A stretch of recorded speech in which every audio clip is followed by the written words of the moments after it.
Okay, still on my Grizzly 7-foot tiller. Got my mess cleaned up.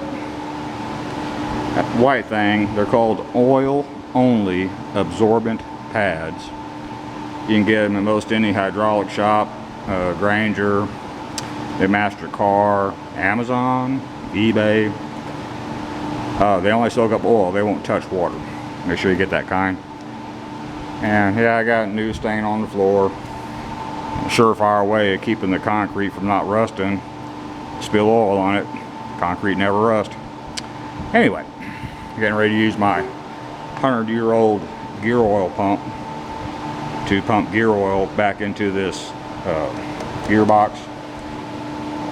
That's not a fill hole, that is your fill indicator hole. So you simply pump oil until you see oil coming out of that hole. I love this little gear oil pump. 100 years old, works better than a new one. So we're pumping away. It's got a gauge on the other side. I believe it does 2 pints per full revolutions. Then it stops, then you rewind. And then it will do a measured number of pints again. Got an indicator you can reset if you want to. 100 years old. Amazing. We're watching the fill. Almost as bad as watching grass grow. And when you see a nice flow coming out, you're at the right level.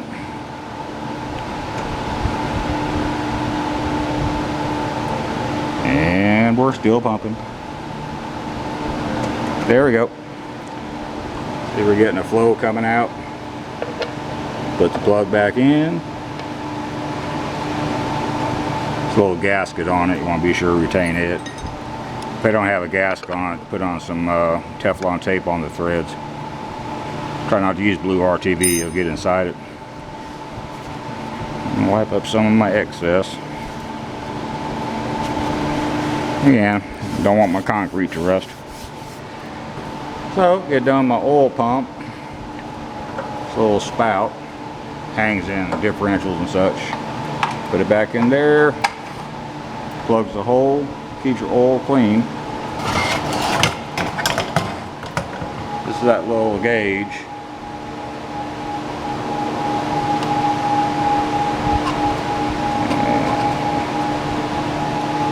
Reset to 0 before using. I can show it to you actually. Let's pump back into the bucket. See how it moves.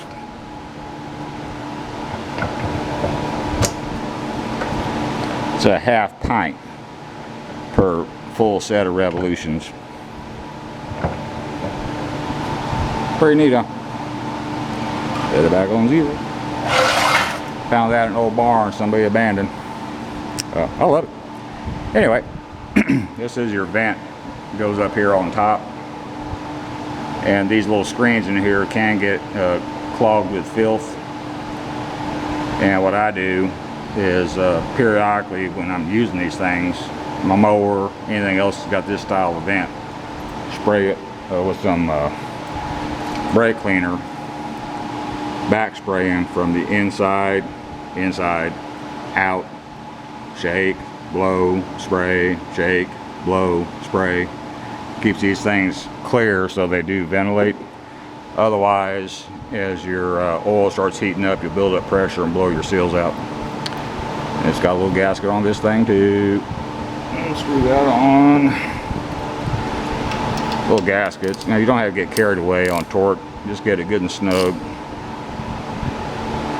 That's probably 10 foot-pounds if that. So, I verified oil in the gearbox.